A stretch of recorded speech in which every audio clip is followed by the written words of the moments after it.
So good morning everyone. If we can take our seats we might get started because we're very lucky to have the Provost with us this morning, but I think he's quite time constrained. So you're very welcome to this morning to our conference really on doctoral training for development in Africa and the impact of partnership. So we've come together to present the research report from the TCD-led and Irish Aid and HEA-funded programme for strategic cooperation entitled Doctoral Training for Development in Africa. Now the programme overall has been in existence since 2006 and this project has been in existence since about 2008 and is coming towards its conclusion. And the programme was developed in recognition that the future of Africa really would be, in part anyway, depend on development of intellectual capital through development of a high and strong higher education system with locally applicable research and innovation structures. So that's where the programme emanated, and it was a brave step from Irish Aid at the time, and it continues to be very successful cooperation between Irish Aid, the HEA and the higher education sector.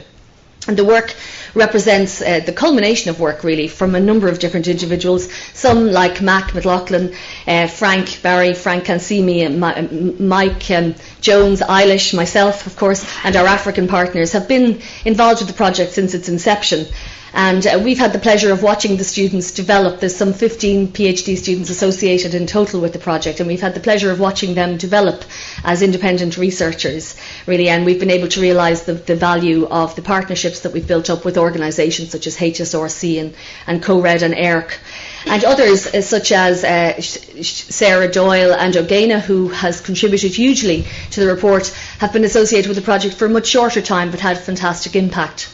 And then there are others like Sharon Jackson and Jane Grimson and Patrick Honohan and Sarah Glavey who've moved on to pastures new but have retained their support of the programme and continue to give the development message through their new roles. And we always say that some of those individuals became very famous afterwards. As you know, Jane became the director of HICWA and Patrick became the director of the Central Bank. He sent us his good wishes this morning, and I was saying to him, well, there you go, you know, your work with TIDI not only gave you social cachet, but it also was a very handy career progression mechanism for you now, Patrick. So we've been very lucky to benefit from the experience of high-profile individuals like that. Now, no programme like this, and particularly one that has elements such as TIDI that are heavily involved in education and dissemination and outreach, would be simply unsustainable without the support at the highest level in college. And that endorsement started with the previous Provost, John Hegarty, and has continued and grown with the appointment of Paddy Prendergast as Provost. And I'd like to thank him for his personal input to TIDI and also for lots of the practical support that he's given us in helping us to find a sustainability mechanism to make TIDI a sustainable entity within college. From the very beginning, Paddy has emphasised the focus on the core integrated missions of education, research and the public good through education for active citizenship and innovation. And he's ensured really that mission is extended to Africa and to development settings. As Vice Provost, he crafted the present strategic plan and ensured that the International Doctoral School in Global Health, Indigo, and also that TIDI were part of the vision of that plan, and that it was sustained and that it would have a vibrant future through the plan. And more recently he's visited Rwanda to support the Masters in Development practice, and he regularly makes himself available for events such as this and for other TIDI events. We're delighted to have him open this short conference and to hear his views on the continuing commitment within Trinity to international development and how we should engage the higher education institutes right across the sector for this mission. Provost.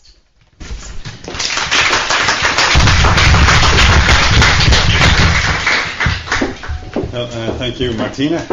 Colleagues, ladies and gentlemen, distinguished guests, you're all very welcome to the Trinity Long Room Hub and to the 4th annual Trinity College Development Research Week. As Martina has said, TIDI is very important, and this week of the Trinity College Development Research Week is also very important, a week of modules and lectures and public talks on development issues. At this conference, we're looking at models of partnership in collaborative doctoral programs between Trinity and higher education institutions in, I understand, 6 different African countries. And I'm particularly pleased to see that we're working on this subject During the summer, as Martina has said, I took the opportunity to visit the National University of Rwanda, NUR, which partners Trinity through the joint Trinity UCD Masters in Development Practice, the MDP. And I have to say it was a wonderful visit. It was I'd been in Africa before, but not in that part of Africa, and I went with my eldest daughter. She was absolutely thrilled with the opportunity, not so much to spend 10 days with her daddy, because she's 14, that's not really very cool, but to see Rwanda, to go to many of the places there and to learn more. So it was really great. And it was because it was outside term time, really, that I was able to spend so long and visit the national parks there. In fact, it was my longest official visit to any university in any country since I took over as Provost. And I did that on purpose, really, to reinforce our strong commitment to Trinity's International Development Initiative and to our global relations strategy. Now, Rwanda, as we know, has suffered horrifically in ways that it's difficult to even contemplate, and certainly I'm not qualified to comment on. But I can only say that as an academic and head of a university, I was impressed with what I saw in the National University of Rwanda and also in the Kigali Institute of Science and Technology, in their educational priorities and in the way these institutions are opening up educational opportunities to young Rwandans. I greatly enjoyed the discussions with the rectors and staff of these universities. We talked a lot about innovation. They're very interested in that and how to develop job opportunities following on from what's done in the universities. And we had some very interesting discussions about, for example, the place of academic freedom and indeed the returns that can be gained from academic freedom in terms of innovation and technology development. As we know, education is a priority of international development, and countries which invest in education invest in their future. And I was delighted to find Rwanda so committed to the third level sector. And I'm really pleased that Trinity is partnering with the National University of Rwanda, and I can see the great mutual benefit to both institutions. I met students engaged on their fieldwork in Rwanda, and that brought home to me the importance of inter-institutional collaborations and staff exchanges. So not all the studying or not all the virtual communications in the world can ever replace the experience of actually living, working and researching in another country. The students I met were gaining phenomenal experiences, and their perspectives were constantly being challenged. I remember one of the projects that the students described to me, one of the MDP students, on the mechanism for setting prices for coffee beans. And there are many things that have an input into this, of course. And we had a great discussion, and many of the class got involved as well. I remember then we visited the Minister for Education in Rwanda. It was great, actually. I've been trying to arrange a minister to talk to our Minister for Education for the last 3 months, but in Rwanda it happened very quickly. But what was interesting is he met the whole MDP class, maybe about 20 students, and they really gave him a hard time, our students. I was quite proud of them, asking very difficult questions, which he was only too happy, in fairness to him, to answer. So it was interesting for me to see the different dynamic in this country. So academic collaboration between countries is very important, and it's about combining the best that we have in both countries. I'd like to talk now briefly about Trinity's commitment to international development and about our global relations strategy. The Trinity International Development Initiative, or TIDI as we call it, was established 5 years ago, only 5 years ago, in 2007. Is that right? When I was reading that, I found it hard to believe, because so much has been done, and TIDI is so well ingrained into the consciousness of the university that it's just that 5 short years that so much work has been completed. The need for the initiative arose from our understanding that development should not be isolated as a separate discipline, since it's relevant to numerous schools and research interests. Over 100 Trinity staff members across 18 schools identify as having a research interest in international development. I think that's remarkable. We've got 24 schools and 18 are interested in international development, including researchers in biodiversity, environment, IT, human rights, economics and health. international development really plays to Trinity's strengths as a multidiscipline university. What this means is that international development has joined the growing number of areas that we in Trinity treat as multidisciplinary and cross-faculty. I think also of neuroscience and ageing, and also research teams that are ongoing here in the Trinity Long Room Hub, such as research into the human condition. We have stated, in fact, in our strategic plan that we value a university as an interactive, multidisciplinary community with a passion for ideas and a love of learning. And we believe that problems are best solved and inspiration best gained by combining strengths across disciplines and across levels of analysis. Combining strengths, of course, means not just what we do within the university itself, but it means going beyond the college walls. As well as being multidisciplinary and cross-faculty, development is also, by priority and design, interinstitutional. Researchers in development have always forged links with colleagues in developing countries, and students have undertaken fieldwork abroad. This has been happening for many years, and in recent times, connections have been formalised and brought to new levels with, for instance, memoranda of understanding signed with universities in Uganda, Rwanda and South Africa. And last year, I'm happy to say, international development was named as a priority research theme for Trinity. And we want all our research areas to show the level of interinstitutional engagement demonstrated by TIDI, and we want to further strengthen such engagements. Today, in this symposium, we're comparing and contrasting 3 different models of partnership in collaborative programs with higher education institutions in 6 African countries. It's quite an achievement to be in a position to compare 3 different partnerships with 6 different countries. That just goes to show the level of engagement that's going on. Development itself is a proactive research area, of course. It deals with vital issues such as global health, climate change, gender issues, biodiversity and human rights. It's vital for research findings in these areas to inform national and international policy. As such, it's important for development research centres like TIDI to have access to and link up with government and international aid and development bodies. And I'm delighted to say that TIDI's engagements on this front have been excellent. In the context of the Doctoral Training in Development programme under discussion today and of Trinity's Research Development Week, I would like to acknowledge the support of Irish Aid and of the HEA. We look forward to Dr. Vincent O'Neill from Irish Aid addressing us later. Unfortunately, I won't be able to stay for it myself. I've got to go to a board meeting. Otherwise, I would like to have participated in the discussion. Irish Aid is recognised the world over for its remarkable work on poverty eradication, combating disease, empowering women, and improving access to education in developing countries. Trinity is honoured to be assisting with the research that supports Irish Aid's mission. Finally, building global networks through international research collaborations and jointly delivered programs, and improving the student educational experience through travel and cultural exchanges have been identified as key actions in Trinity's new global relations strategy, launched by the Taoiseach Eamon Gilmore here in this room about a month ago. This strategy, which also looks to increase the number of international students in Trinity and develop alumni networks, was approved by the board of the college in May of this year.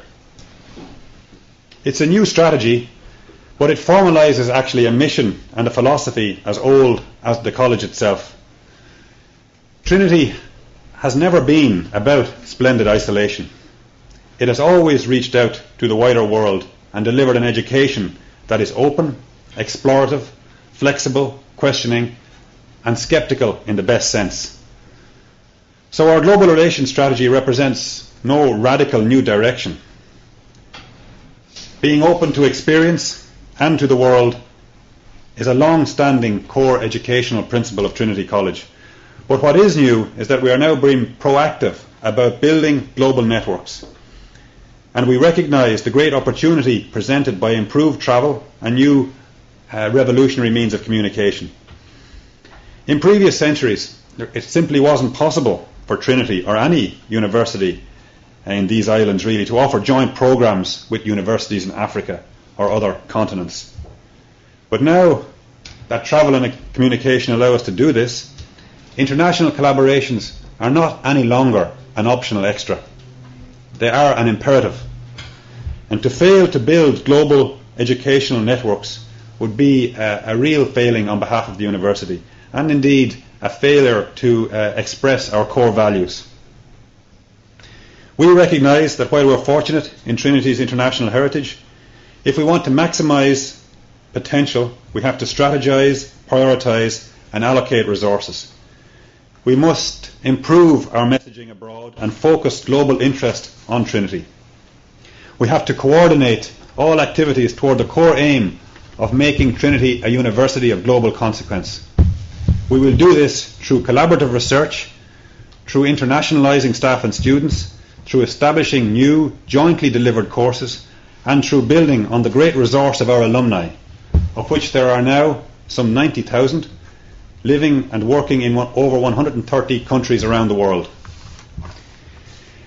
So we launched the Global Relations Strategy just 2 months ago. It's a key priority of my Professorship, but I don't really need to lecture the International Development Initiative about global relations, because I can see many people in the audience here who I know are consummate practitioners of it. Indeed, TIDI leads the way on this and provides an example to the whole college about best practice in developing global networks and improving the student educational experience. So I congratulate all on making TIDI a success. The findings of today's conference on the assessments of different models of partnership will have relevance not only for doctoral training and development, but for future collaborative programs in other college research areas. Thank you for your attention.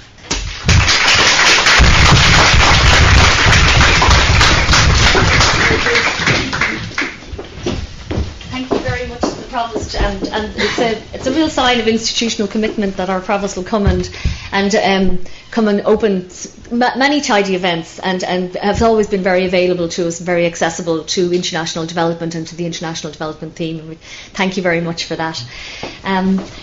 So now this is of course a research piece, slightly unusual research piece in that it's quite qualitative, and it looked at the impact of the various different partnerships, and research in all its forms is of course the lifeblood of any university either here or in the south, and we all have the same problems in competing for research funding, knowing that we require significant infrastructure and also an understanding, and at some level the generation of knowledge and innovation really stems from the work of individuals and small groups of individuals with shared priorities. Now, I'm very much reminded in introducing Professor Cahill, our Dean of Research, of the work of the Partnership for Higher Education in Africa, which committed some $400 million over a 10-year period to a wide variety of higher education institutes right across Africa.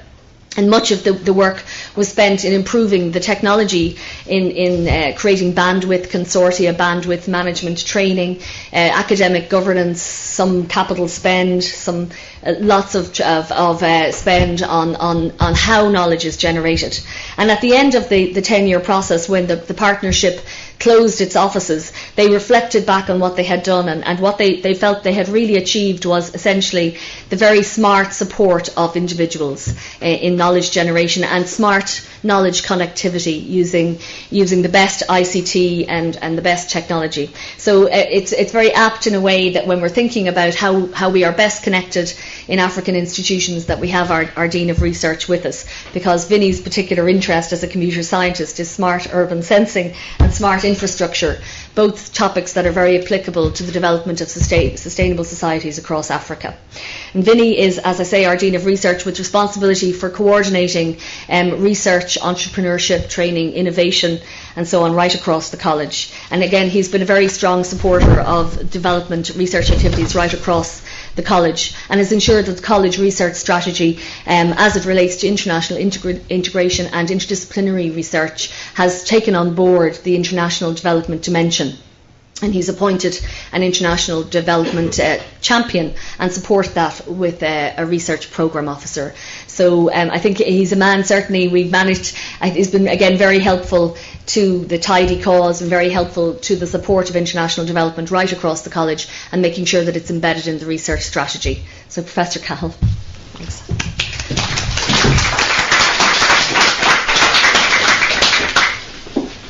So thank you particularly for the invitation to talk to you this morning. I'm delighted to be here.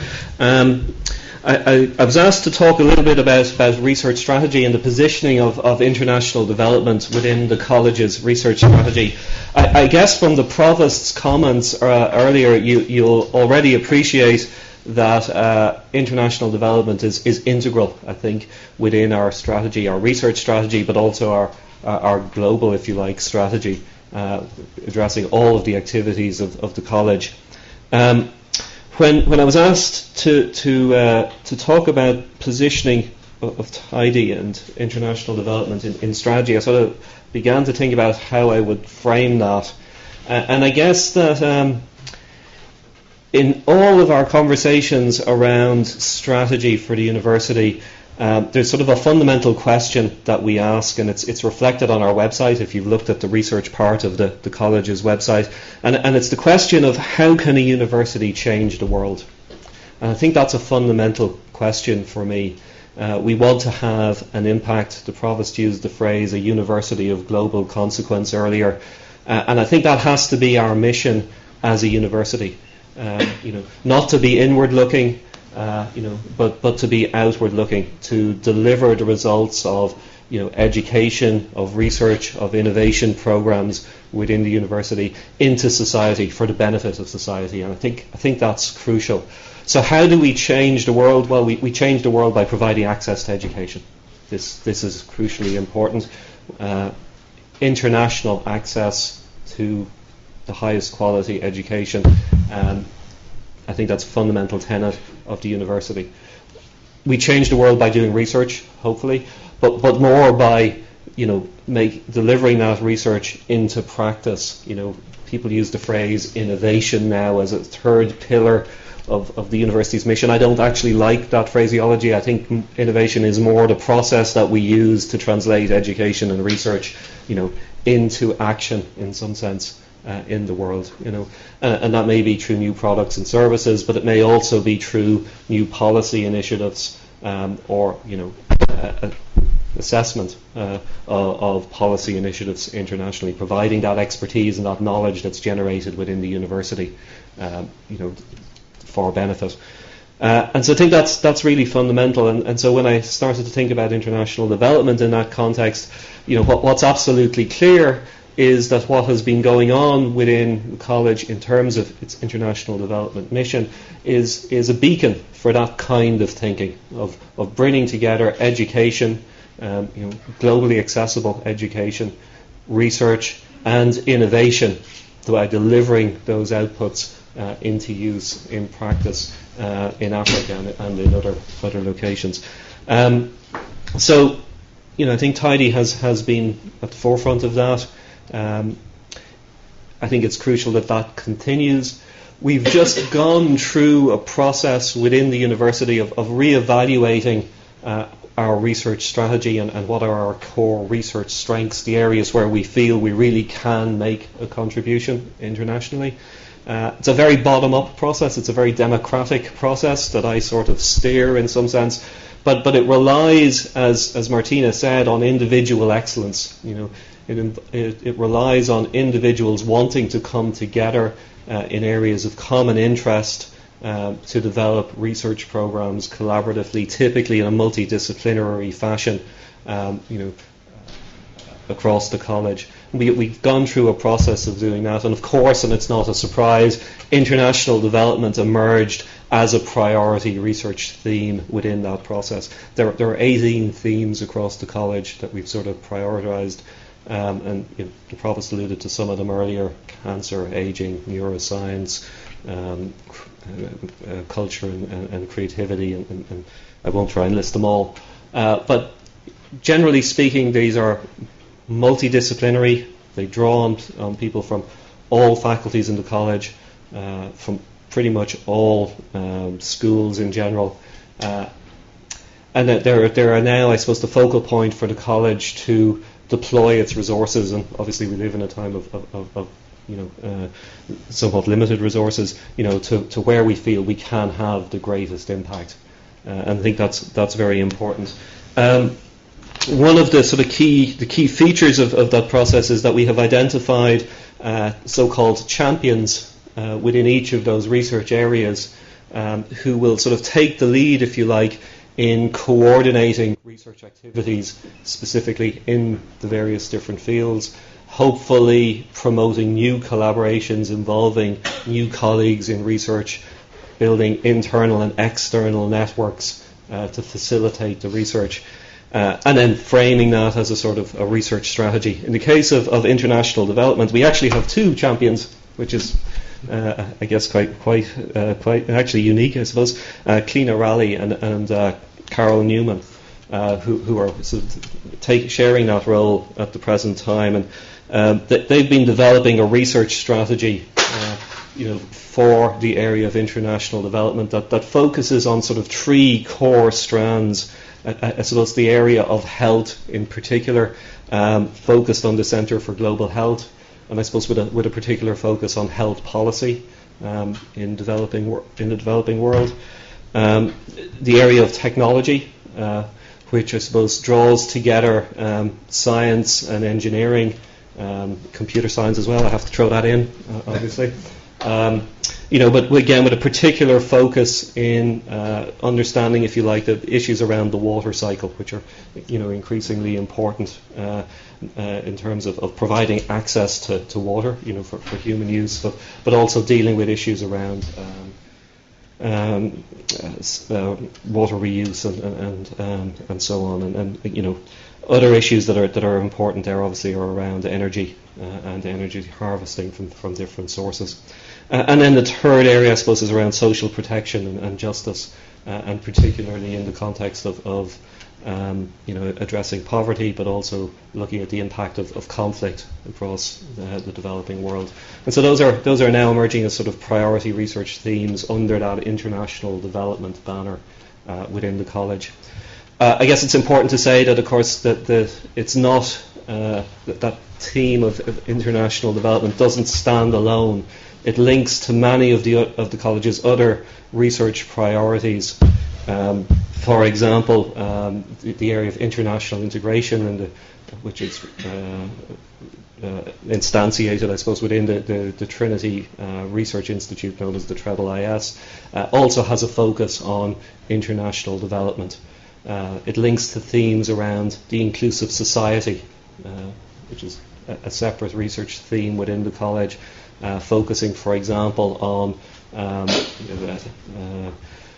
addressing marginalisation of different groups within society. And then finally, I suppose, the area in which I work, which is around smart and sustainable cities, is another research theme that the college is addressing. We have an increasing trend of urbanisation. High proportion of the world's population living in cities. Cities are often unplanned, emergent phenomena leading to lots of social problems, and that's obviously true internationally, and including in the developing world. So it's an interlinked network of research activities, that come together to, again, hopefully generate some real impacts.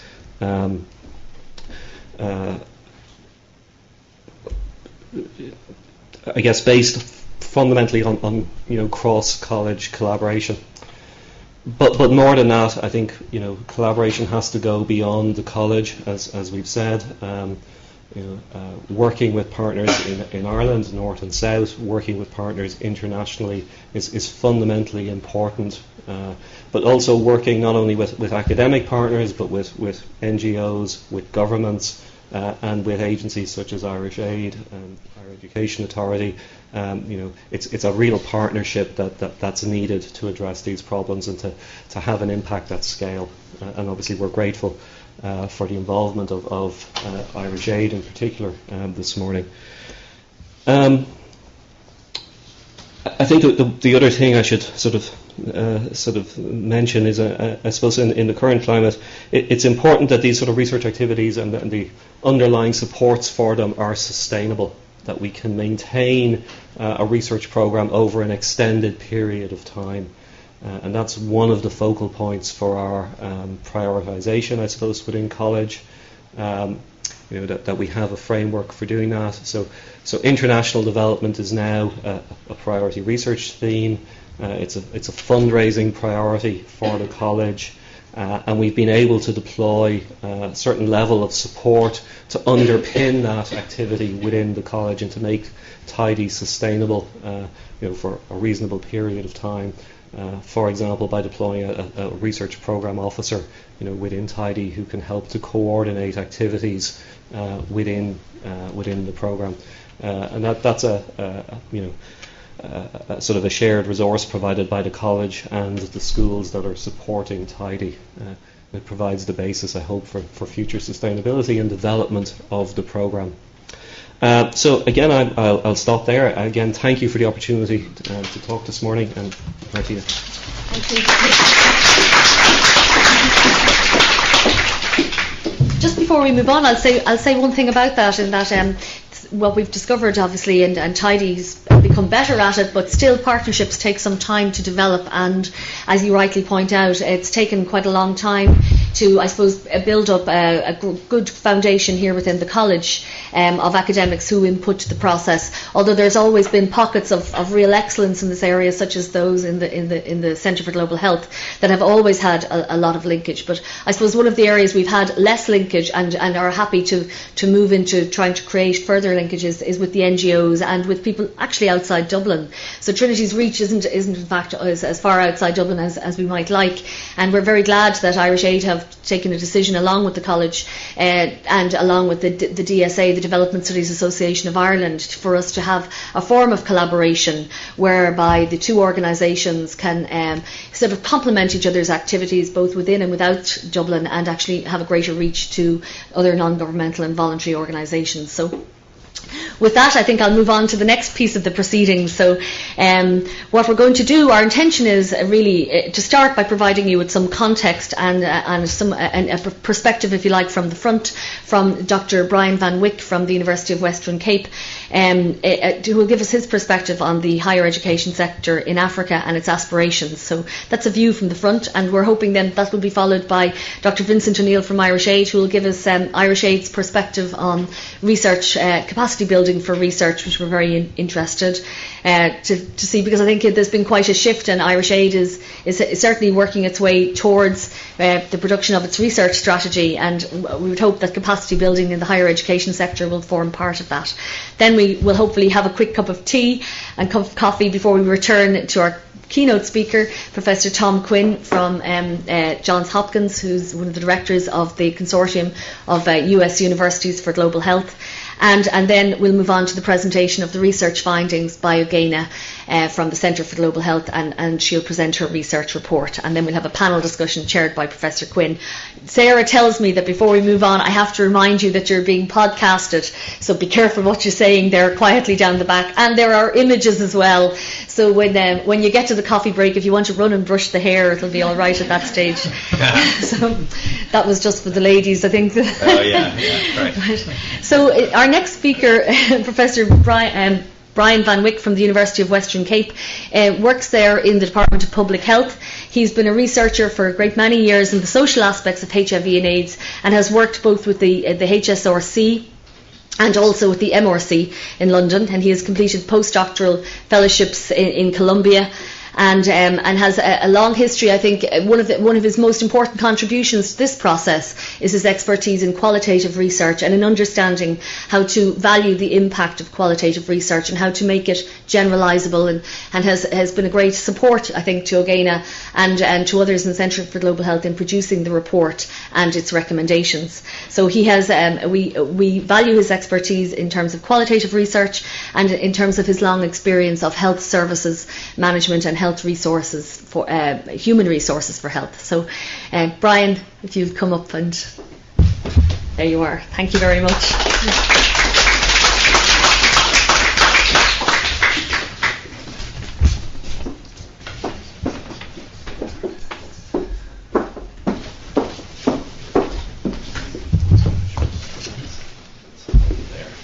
It's too hard. Yes. Yeah.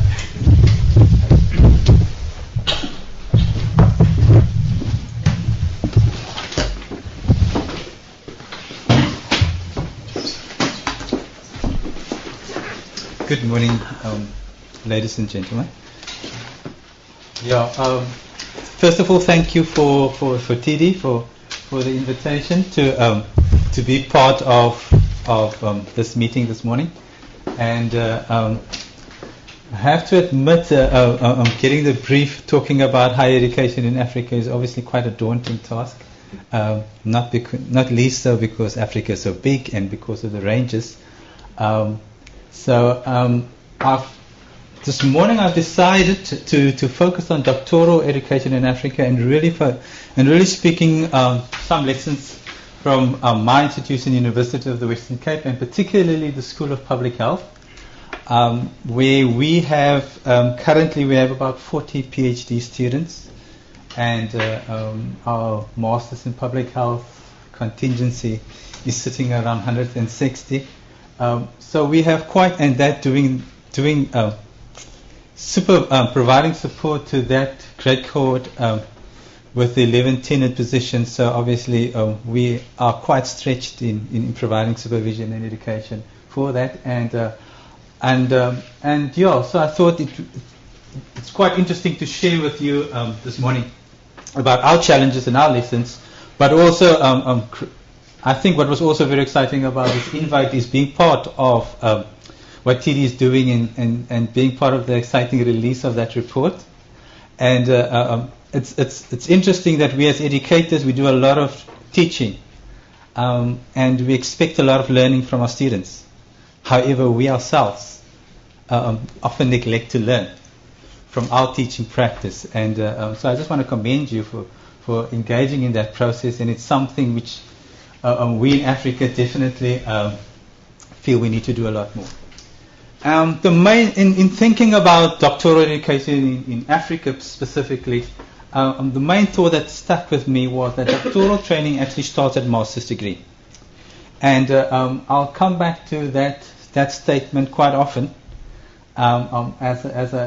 in my next 10 minutes or so, hopefully.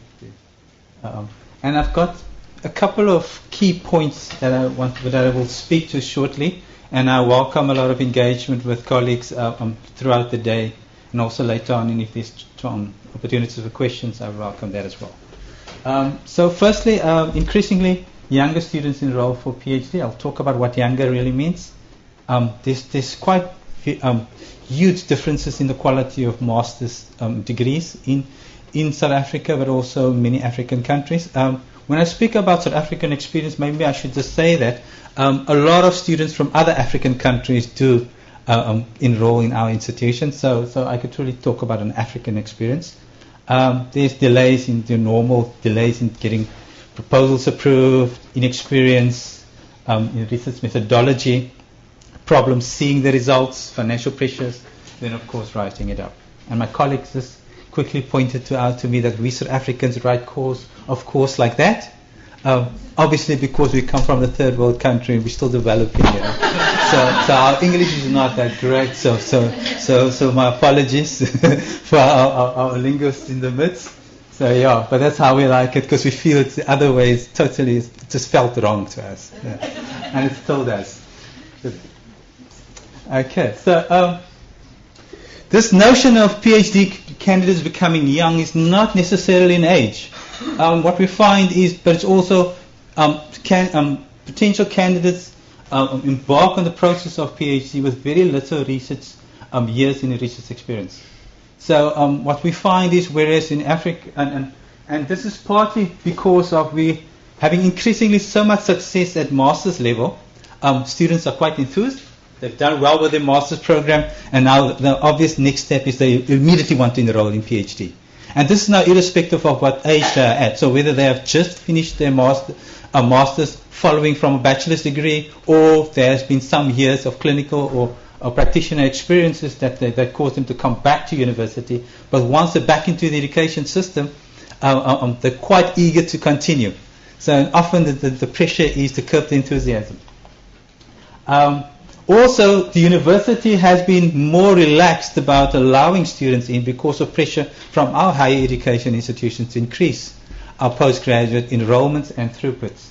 So, so in the end, we just end up taking up much more than we like to do. And so the result of all of this is that our PhD candidates enter into the studies with lack of research experience and insight into the research area, the particular topical area that they're entering into. This is quite different from how it used to be in the past, where the PhD was considered a culmination of your expertise in a particular area. So the PhD was you engage in the PhD to prove that you're the expert or the specialist in this area. Currently, we find people are just looking for a PhD topic to do. So the PhD is seen as the license to drive. Once I have my PhD, I will drive. And once I got my license, I'll decide what my destinations are going to be. So it's not a clear set path that the student engaged from the PhD towards a possible career path. A big problem in South Africa and is this whole notion in South Africa. We have structured master's program where it's coursework and you do what we call a mini thesis, a small research project and write that up, versus full thesis masters. And also within different disciplines, we find that there's huge variations within the coursework master's programs that people offer. So that means that when the student arrive having have the master's degree, it means that the competency levels are quite different. And that's a huge challenge. And often supervisors, or conscientious supervisors would actually need to consider the gaps in the students and set systems in place to support and develop capacity around these areas of need. Okay, and this remains a major problem because often these gaps that are revealed in previous master's training are not obvious at first glance. You've got your institutionally delays in proposal development is imminent. Initially, the student would have difficulty coming to understand what does university degree boards want in terms of a proposal. Many universities have workshops to fast track the process of getting them into the lingo. What are they looking for? What are the committees typically looking for? And these are all geared towards creating shortcuts towards developing the proposal. It may mean that understanding hasn't fully gotten there, remembering that many of these PhD students engaged in the project not having a wide saturation with the content area. Something that's happening increasingly more is premature enrollment for PhD. Conceptually, they haven't developed, intellectually, they haven't developed sufficiently to be able to enroll for a PhD.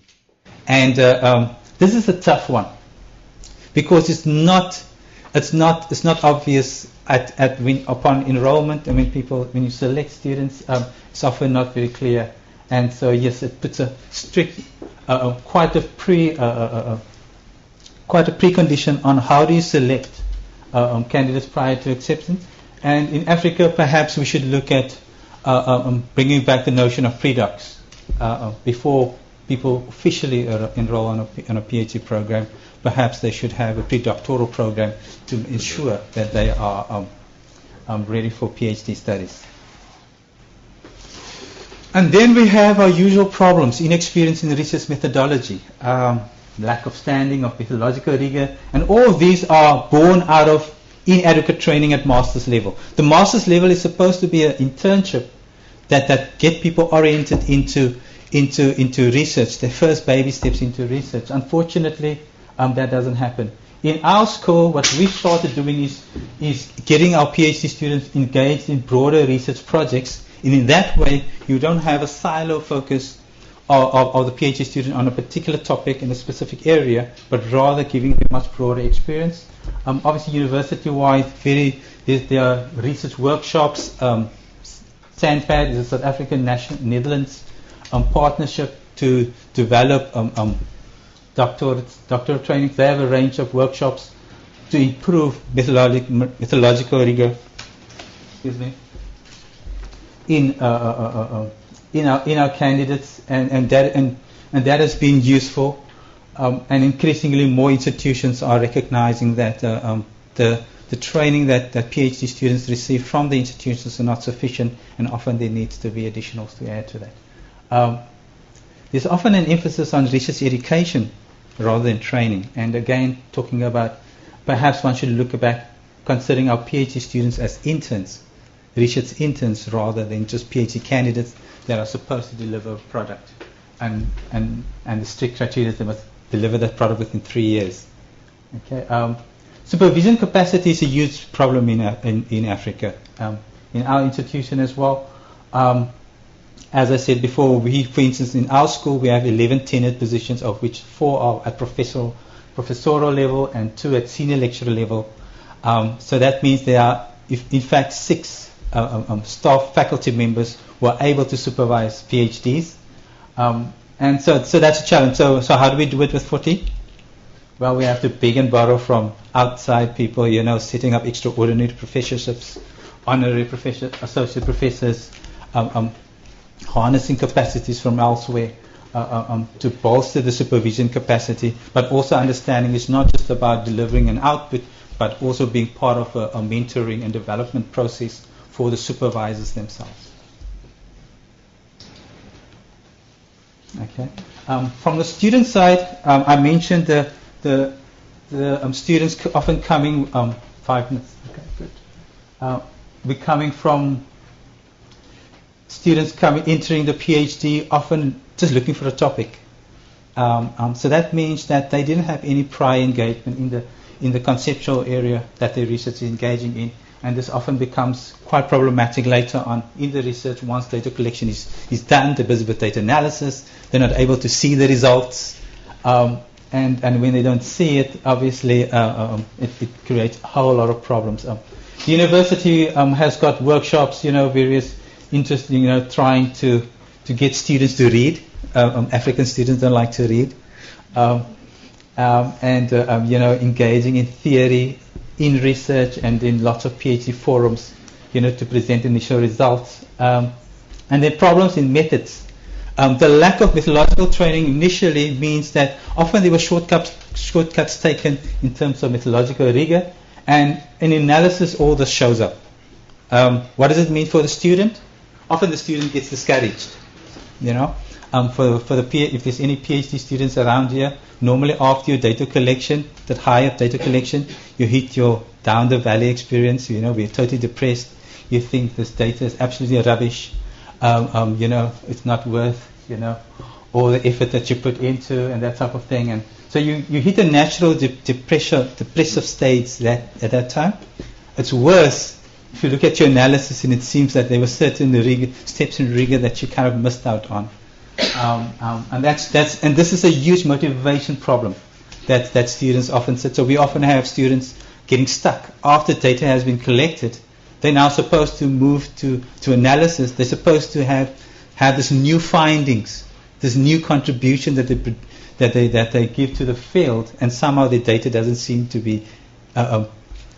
It's not jumping at them, saying, "Ooh, this is the new thing. This is the new thing." That they're supposed to be doing, and that's a massive problem in terms of getting them to completion. And then writing up is always a problem. I think it's universally so. So literacy levels differ. If you have people coming from the exact sciences, for instance, us at the School of Public Health, it's more social science writing, quite different. You find that the levels are quite a challenge. We've got these various things that you can do in our university. We've got writing coaches, we've got editorial support. Also, increasingly, there's pressure on universities to publish. Everywhere, that's it. Africa has caught on to that as well, and our governments our higher education institution has caught on to that. So there's pressure on faculty to publish. So what do we do as faculty? We pass it on to the students, right? So you need to publish your stuff, and so we've started to kind of increasingly engage with students to publish from their master's research already. So that gets them into writing much earlier, and it makes it for the student a natural progression to PhD and to writing to a higher level.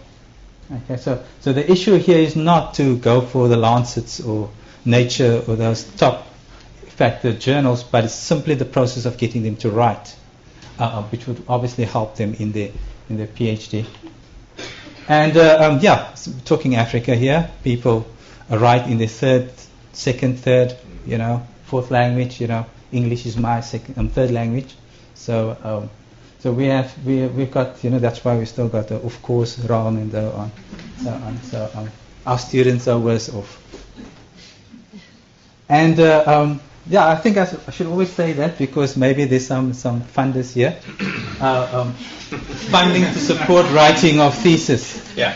So typically we find that when students are engaged, even when they engage in projects, the lifespan of the project has ended.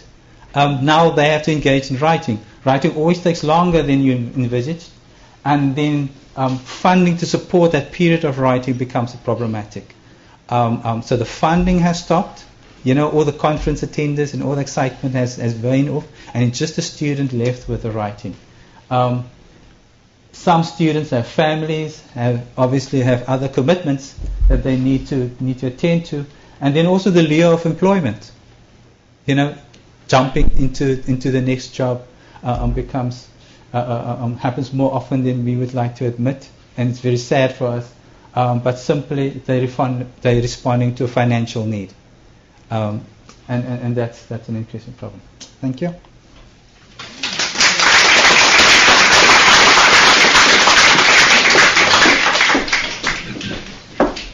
Thanks very much, Brian. I must say I have great resonance with virtually all of the things you say, and it's the same the world over, regardless of where you are.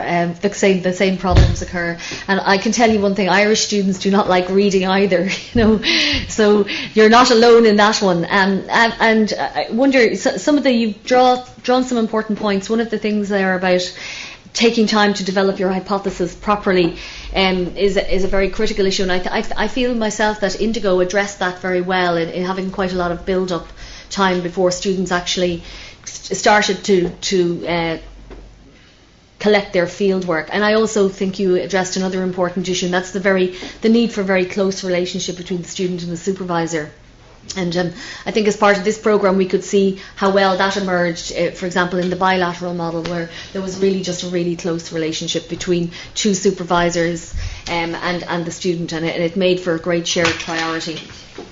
So that's a very interesting perspective, and very definitely from the front. And now we're going to move to Dr. Vincent O'Neill, who is an alumni of the Trinity Medical School from 1990, was it you told me? So we're delighted to have him back, and in those days we didn't have a huge amount of training in global health, but we did have good infectious disease training, so maybe that's where you got your interest in HIV and AIDS. But Vincent is the Director of Policy, Planning and Effectiveness in Irish Aid, which is the official programme for the Irish Government, and he's recently returned from a long period in Malawi where he did some very hard work, and he's responsible for planning and overseeing the Irish Aid programme there. He's also been involved in senior management within Irish Aid and has very much had oversight of development of the white paper process. And he has a great experience working with international organisations and planning programmes with the international development corporations. He's written quite extensively, really, on how to strengthen and support the health workforce, and I think it's a particular interest of his. And I think he has often, if you hear Vincent talk, you often allude to the fact that you're both a doctor and a civil servant, and that gives you a very fine line to walk in terms of getting it right. And My feeling in thinking about introducing you today was part of the reason why you walk that line so well is because you understand very deeply the need to link the needs of people with a coherent policy objective. I think it's been one of your great strengths. And Vincent has always been very supportive of all our activities here in Trinity and has come back to speak for us many times, and has demonstrated, I think, in many, many ways, a very lifelong commitment to improving the quality of life in resource poor settings and to reduction of poverty in line with Irish Aid values. So with that, Vincent, I'm delighted to hear you speak on the idea of research capacity and building research capacity.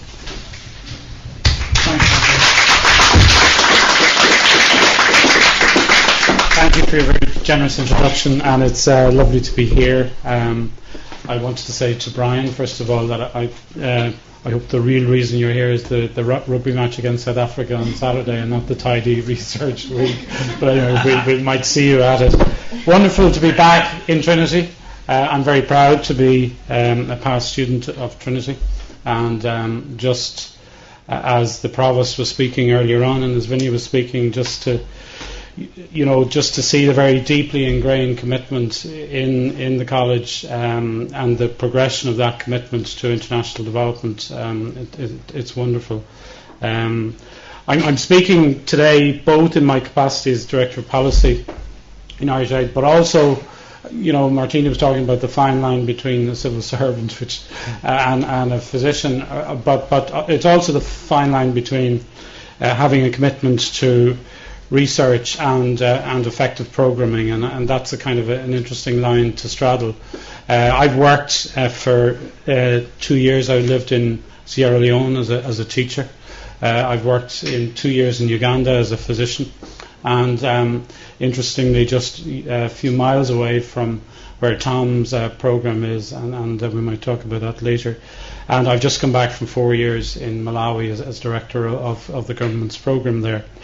I want to give a little bit of a different perspective today, and I mean, yes, my comments are around working in partnership with southern institutions. I'm not going to speak specifically about doctoral programs, but I want to look at the broader context of working with southern partners on the research side, and just to say a little bit where we're coming from on that. First of all, I just want to put it in context. Most of you would be familiar that the Irish Aid is the official aid programme of the Irish government. It's housed in the Department of Foreign Affairs and Trade, and we're responsible for overseeing it. There's, at the current time, and certainly at the moment where we're talking about budgets in a few weeks' time, and at a time when we're challenged on the economic front, there's always an interesting debate about how much of the government's cake should go to overseas development, and it's always a very vulnerable area of expenditure. Up to about 4 years ago, we were on a clear path to reaching the 0.7 target.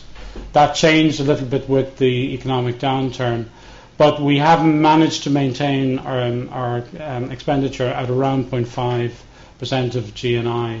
And that's still in the higher echelons of official programs worldwide. We're waiting to see what's going to happen in a few weeks' time.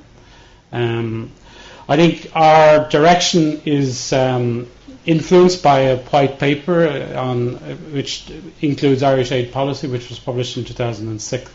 And that highlights a very sharp geographic focus, largely in Africa, but also in Southeast Asia. A strong untied focus. We're one of the few donors that is completely untied. All of our money is grant assistance, and we have a sharp thematic focus on hunger, on health, HIV, education, and one or two other areas.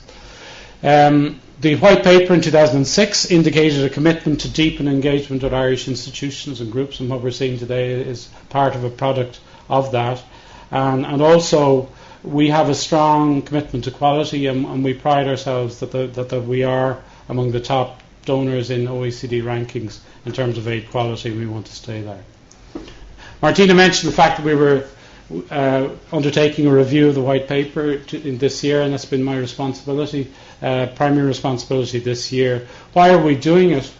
Well, there's been a lot of changes globally and in our partner countries and in Ireland over the last 5 years, and we want to reflect those changes in the way we respond to the needs of poorer countries.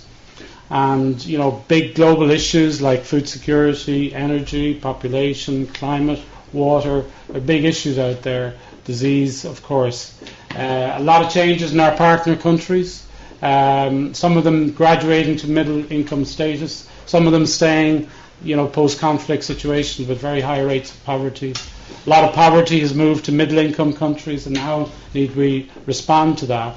And I think there's been a lot of changes in Ireland, and you'd be familiar with those, and not just on the economic front, but I think different mandates of institutions, different organisations, some of them falling out. A lot of NGOs have folded up over the last few years. some have consolidated.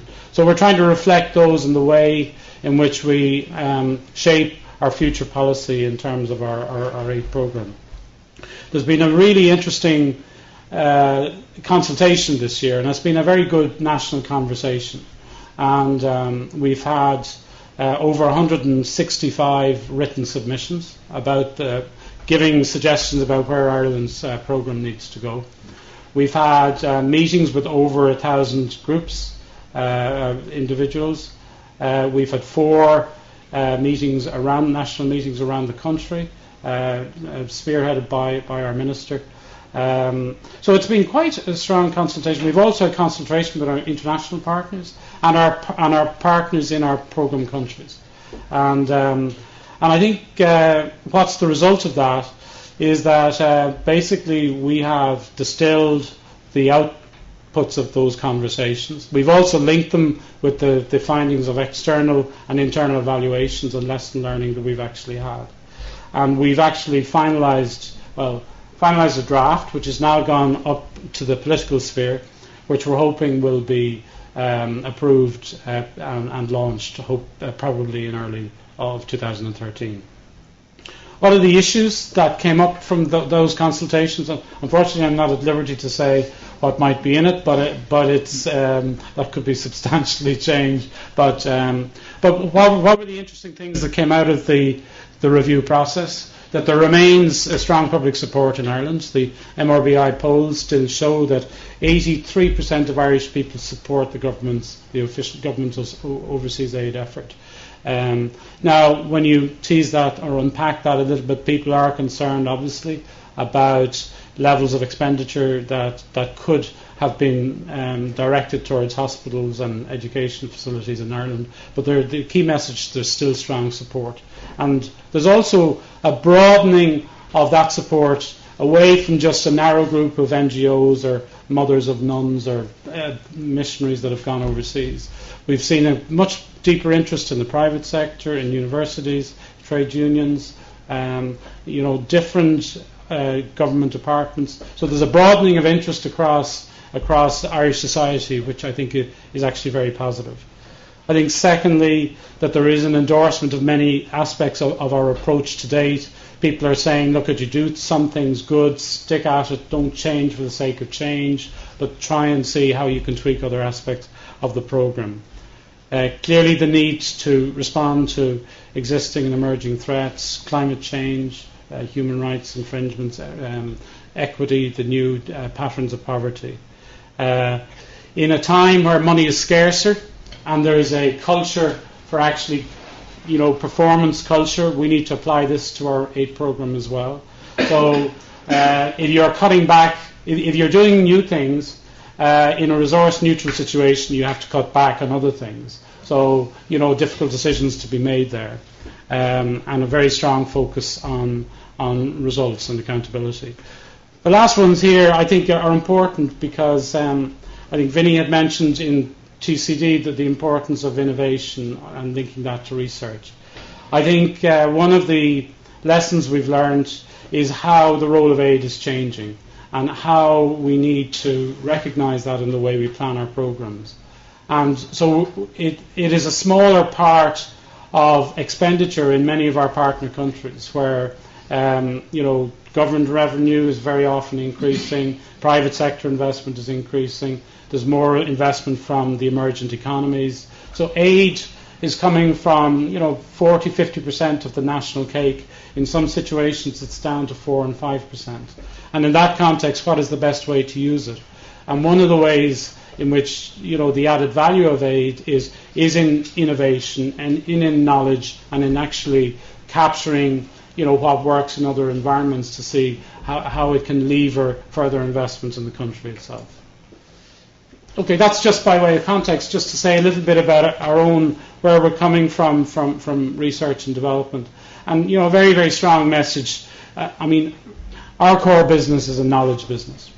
And we have to invest in learning. We have to invest in the accumulation, the understanding of evidence that's there, the accumulation of new evidence. And we need to relate that to the areas in which we prioritise for focus. And in that context, research is absolutely fundamental, of fundamental importance. And our programs need to reflect the evidence. And I mean, we have a responsibility in a resource constrained environment to make sure that we can justify what we do on the basis of evidence. And we need to use this evidence not just to inform our programming, but to inform our policy engagement and practice. I want to come back to this because it's something which we've captured in our policy as well. And that is, we cannot assume that there's a single line from the accumulation of evidence to the publication of that evidence to the dissemination of that evidence and to its incorporation into policy. There's a lot of evidence out there which is not reflected in policy and programming. So how do we get a better understanding about what are the dimensions of that, and how is it that we can better to make sure that we can work to get that evidence into programming? I think finally, research is becoming more important globally. There are big foundations out there providing a lot of money for certain research areas. Several other bilateral donors have developed prioritized research, developed strategies. In some areas, coordination is very good internationally. In other areas, it's not. There's a lot of wastage. And I think also the importance of strengthening local capacity, which we'll come back to. In the context of our own commitment to research, we did an internal meta-analysis there last year. And we spend at the moment around 30 million euros on research per annum. And I'll just give you a breakdown of that in a second. But I mean, on the positive side, the volume allocated to research has increased, even at a time of where our aid volume has been decreasing. But there is a need for a more structured approach to it, for strengthening our own capacity, and for a more effective use of that research. And in that context, we're developing a research strategy. This is where we're spending money on research at the present time. A lot of it on agriculture, nutrition, health, HIV/AIDS, and education, but also in some other areas. What are the characteristics of our approach? Well, as I said, it's an increasing and significant aspect of our work. We have a wide, diverse portfolio with a particular focus on those areas I've mentioned. 60% of our funding goes to international partnerships, such as international coalitions like the International AIDS Vaccine Initiative, the International Partnership for Microbicides, international research on tuberculosis, malaria, and so on. 22% of funding to partnerships in Ireland. Not all of that is for the programme of strategic cooperation. Some of that is given directly to NGOs who undertake research, or to organisations undertaking development, education, and research. We're also increasing the importance of research allocated in country programmes. What are we learning? Well, I think there are good examples where our investment in research is making a difference. As I said, I've just come back from Malawi, where we opened a programme there in 2007. And we really, from the very beginning, tried to ingrain in our country strategy the importance of investing and using research. One of the central pillars of our programme was the first thing we did was we invest in local research on the causes of poverty and vulnerability in Malawi, so we could, and that built on some of the research that's been undertaken, look at the multiple determinants of vulnerability in rural communities, how poverty was contributed by HIV, climate change, food insecurity, land rights, gender inequality, and so on. Very, very useful, really useful piece of well undertaken research that helped point our nose in the directions where we needed to support. One of the big areas one of the findings of that was that one of the major contributions to family food insecurity and poverty was malnutrition, where there's rates of stunting are around 40 to 45%. Really incredible, and the long-term effects that actually has in pulling back the development of communities. So one of the areas of programming we got involved, it was in responding to working with government and other partners on the areas of malnutrition, rolling out community-based approaches to acute severe malnutrition. And that was based on research which was funded by Irish Aid with Concern Worldwide and Valid International, which started 10 years ago.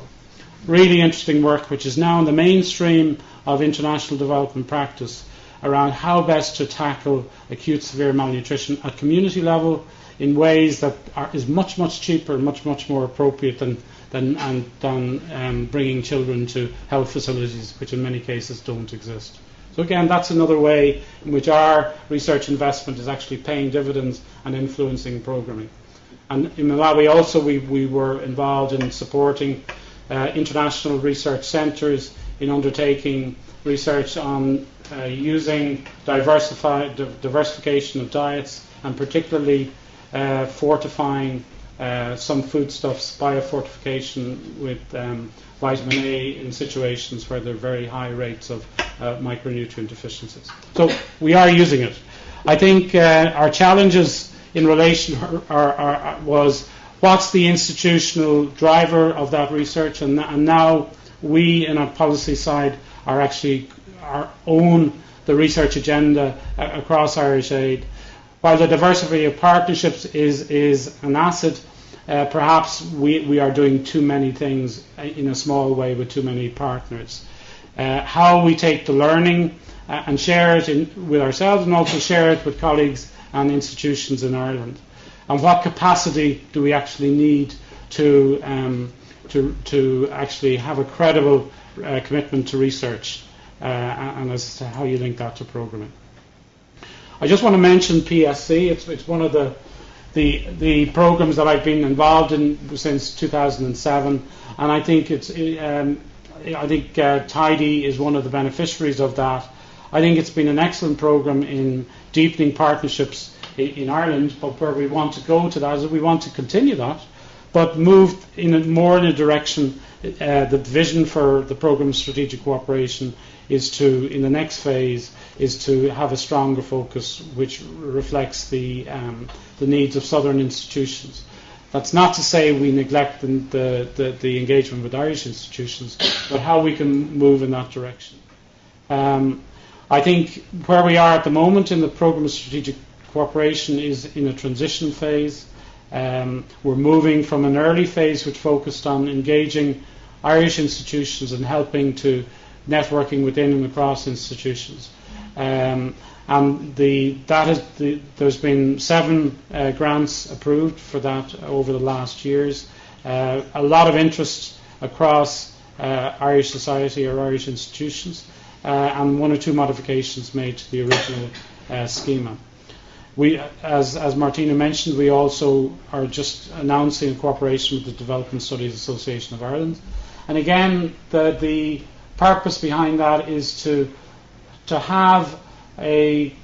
facilitate an ongoing conversation with the Irish institutions that are engaged in development-related research, to share, from our perspective, to share some of our learning and to take some of the learning that's emanating from the research from that.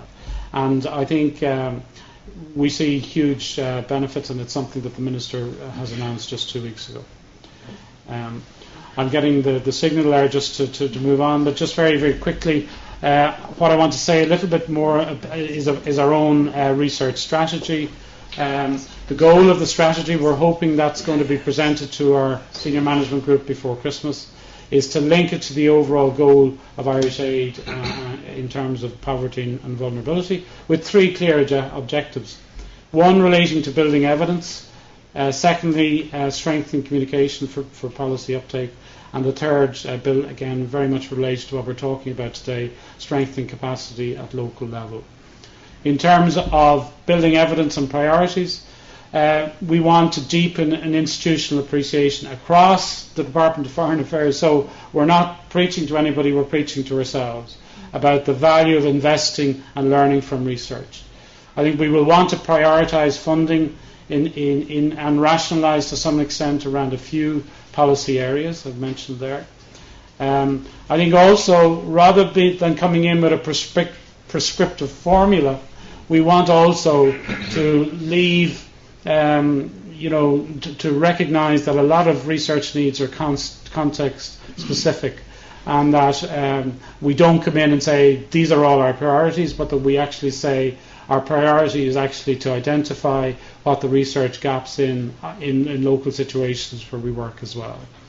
And I think the importance of research quality and results, I think if you look at what are the factors that facilitate research being used in policy uptake, one of that is its relevance. The second is how reliable, how good is the actual research, and that is an important determinant. On communication, again, promote the links between research and policy making. Plan for credible research, deepen and build upon structured cooperation with Irish institutions. We're on a good journey in respect to that. We want to continue along that road, and also link our structured cooperation with Irish institutions with the cooperation we actually have with global and country-specific institutions.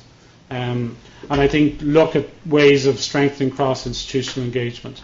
Finally, on the issue of strengthening capacity in our partner countries, and I think it's excellent that the research that's been presented today on the doctoral fellowship side is a very important, there's an awful lot of learning in that, and that's one of the real benefits, I think, of this investment.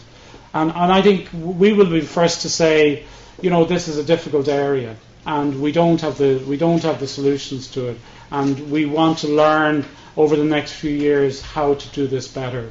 But we do know that a lot of research driven by the North serves to deplete rather than strengthen the capacity of southern institutions.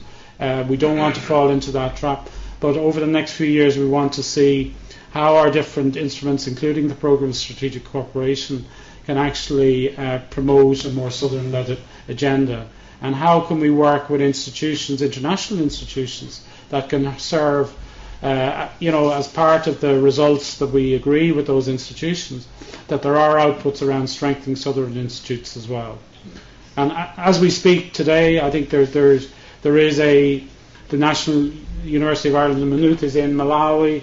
It is bringing together practitioners in Malawi and in Zambia, and very much around that agenda of seeing how they can strengthen links in a way that promotes triangular or South-South cooperation in the future. Finally, we're in the process of finalising the strategy, looking at what training and competences we actually need, and looking also to see if we're to credibly deliver on a research strategy across the government's overseas aid programme, what external supports do we actually need to in a peer-to-peer support way, and how do we actually access those? Finally, just to give the research matters, it does matter to us and it will matter in the future. I think we've made a lot of progress in recent years with institutes in Ireland and with our southern institutions. We want to make research a core element of everything that we do, so that it's not just a section's responsibility, and that we can challenge our own colleagues about the extent that they're using evidence to inform their programming. And as I said before, the importance of strengthening southern institutions is a complex endeavour. I think we really want to learn how we can actually be a good partner in this and work with other organisations. And finally, just to thank the organisers for today. I think this is exactly the kind of arena that we want to both contribute to and learn from over the next few years. So thank you very much.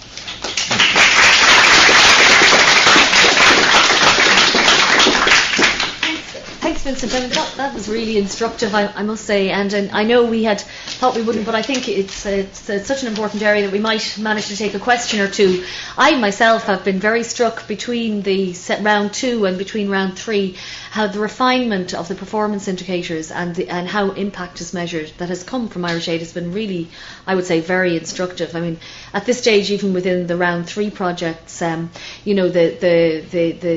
performance management and the framework that is being used is still being refined in a very, very collaborative way. And I have found it very, although it took some time for us, and particularly for somebody like me who's quite biomedically focused, and the result is the result, and it's the result for the result's sake. I found it very instructive and very rich process to begin to ask questions about, well, why does doctoral training make a difference, and how would you measure that kind of impact, even though you might not see the results for 2 or 3 years? How will you measure it in the future? How long in the future do you have to look? So I found it very enlightening, I must say. Have we any questions for Vincent?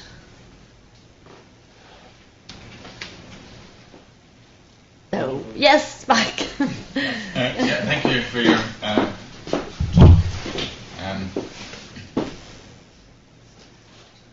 Thank you. Yeah.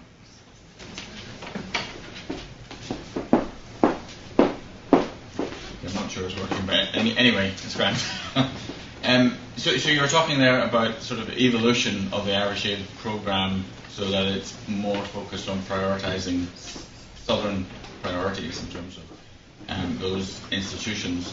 And I think that's something that a number of us were actually arguing for in the last review. And I suppose there's a balancing act between addressing the priorities within Ireland and those in sort of lower income countries.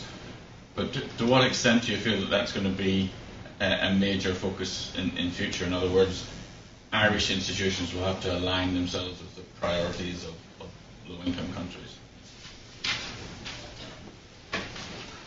Probably. I don't think it will work for you. I just feel I should have it beside me. When we first designed, if I can use that term, the Programme of Strategic Cooperation in 2007, we wanted to learn from what the experience of other donors were in relation to engaging both their own development institutions and southern institutions in research over time.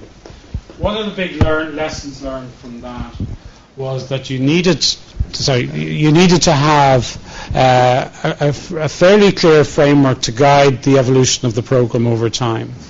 And that we went to the Netherlands, we went to the UK, we went to Sweden.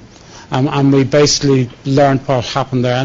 And while there was a much stronger institutional commitment to international development in those countries, one of the learnings was that there was chaos out there.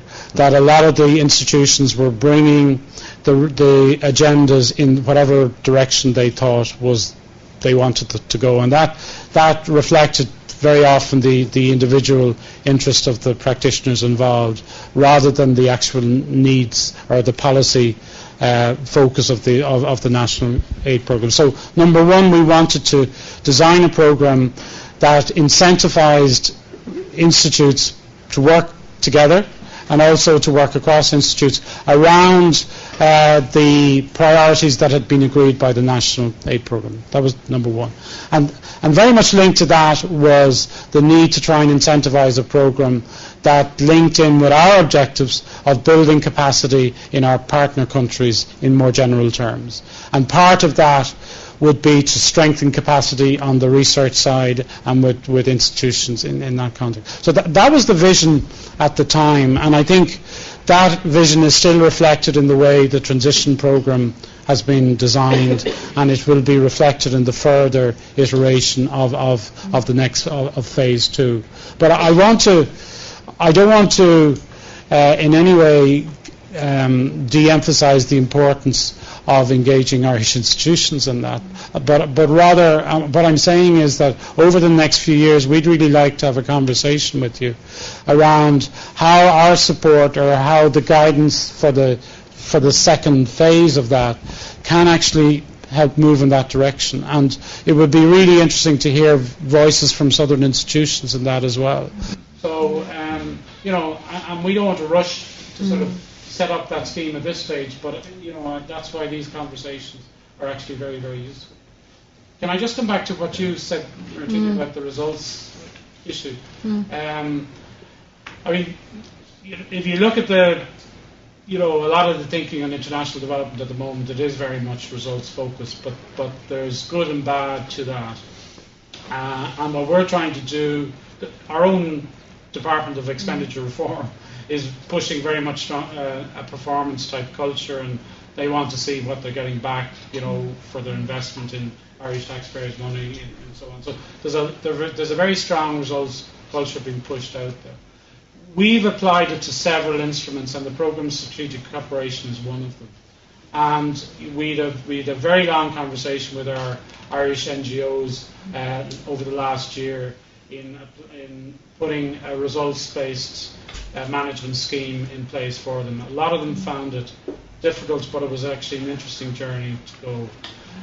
We've also applied it to all of our country strategy plans, and now we're trying it with the Programme of Strategic Cooperation.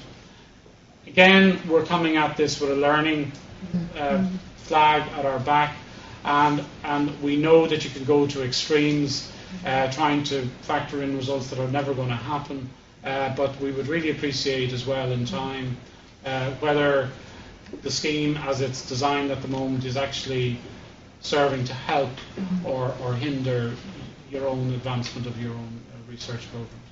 I have to say, I think the current iteration of it, and I know it's still in refinement, I think is coming very close to helping researchers, frame their results in a way that is useful to you. I really do, and I think part of the reason why it's becoming quite successful and getting to the core of the issue is because of the amount of internal reflection that has gone on within Irish Aid on how things should be interpreted, and that there seems to have really been quite a lot of work done on how would you value, what should be valued, and what can be valued beyond statistics, and the numbers of students and so on. It's been very helpful. I've been very engaged by it, particularly the last 2 or 3 episodes. I think have been very useful. You mentioned the trying to link the policy and practice, and I suppose one of the things that TIDI is wanting to do in its next phase is to find, to some extent, the research relationship that might be most optimal between NGOs and higher education institutions, something as yet I would say rather undefined, with perhaps the most valuable questions arising from practitioners. And yet at the other end, universities with pockets of expertise. I'm thinking of Centre for Global Health, IIIS, great expertise in translation into policy, but many researchers within universities don't ever think about policy and need to be educated, if you like, in how to conceive their research with a policy agenda behind it.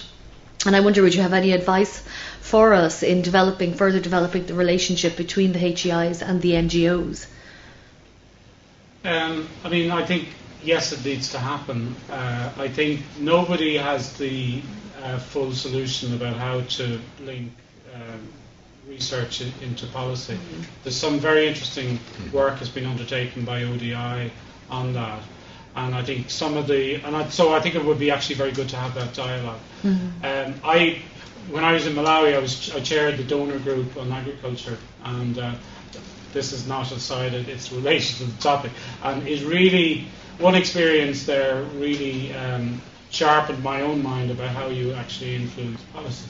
But we were sitting down as a donor group, they were developing a new agriculture policy, and we all had our views about what should be in it based on evidence and blah, blah, blah, blah.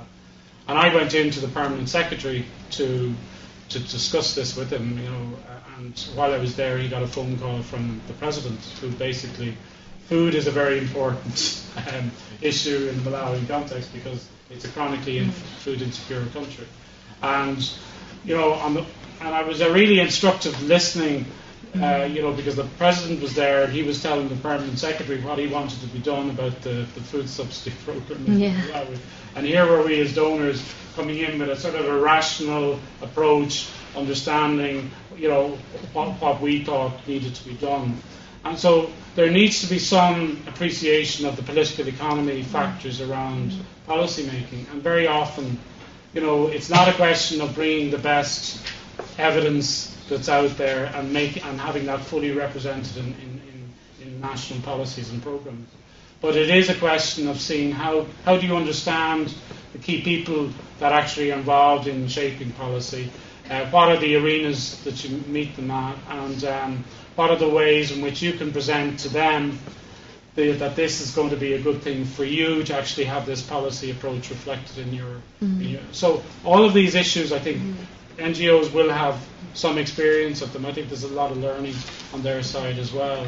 But what are the best way? And very often the best way to influence policy is to go and bring the permanent secretary out to dinner and bring him out for a pint and talk to him, rather than bombard him as a group of 20 practitioners and sort of say, this is the way to do it, or try and understand where he or she is coming from, and seeing what are the kind of issues that could reasonably be pursued in that kind of environment.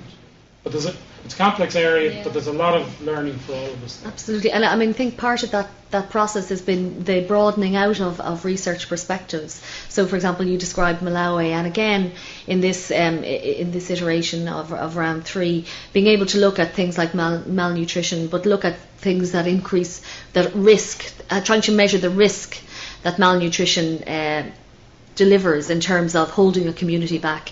I mean, allowing those questions to be broadened out beyond just the physiological changes and foods and what happens with food supplementation.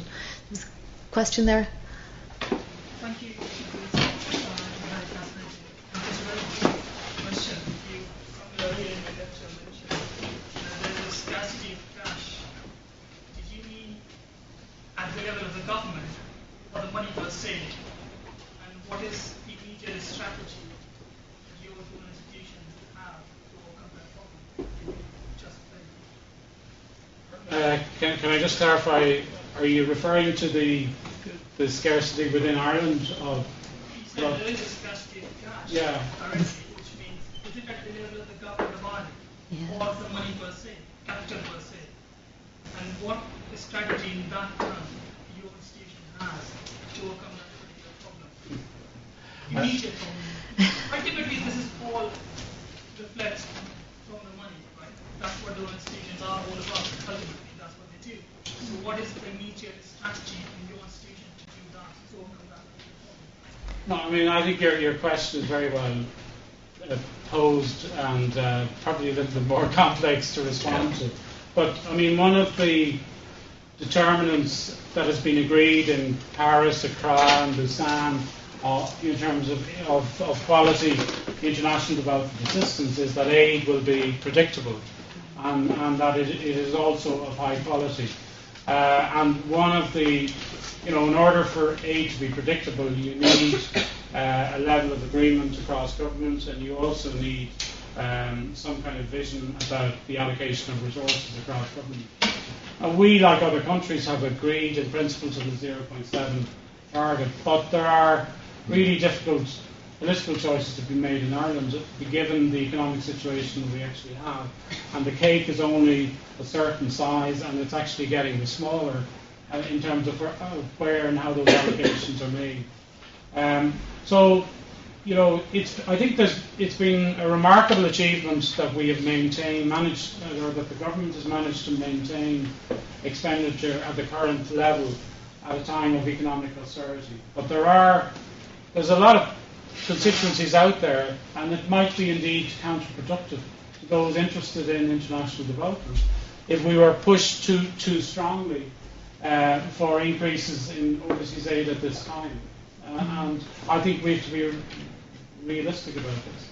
And, we perhaps have to put the 7.7 target there, yes, as an aspiration, and it's an important aspiration, but say, what can we realistically achieve as a country, and why is it in our interest? And it's one thing that's been an interesting conversation in Ireland over the last few years, whereas for many years overseas aid it's parted and parted to foreign affairs, but now it's come into the narrative about rebuilding Ireland's position internationally at a time when our international profile has been tarnished quite a lot.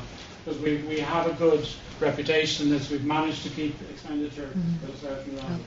But the second part of your answer is that looking to the future, official aid budgets will become less important in supporting national development. And I think that's another conversation to have around how they relate to other sources of finance. recession is an opportunity, so they say. Anyway, we're hoping to find out. At least we can still afford to give you a cup of coffee, Vincent, when you come down here to Trinity. So we haven't run out of the money completely yet. So with that, and thank you very much for those very enlightening conversation. So I'm afraid we've cut your coffee break short, and so we're going to ask you to have just a 10-minute coffee break, get a cup of coffee, and come back then to have a further discussion with Tom Quinn from Johns Hopkins. So thank you very much, Vincent.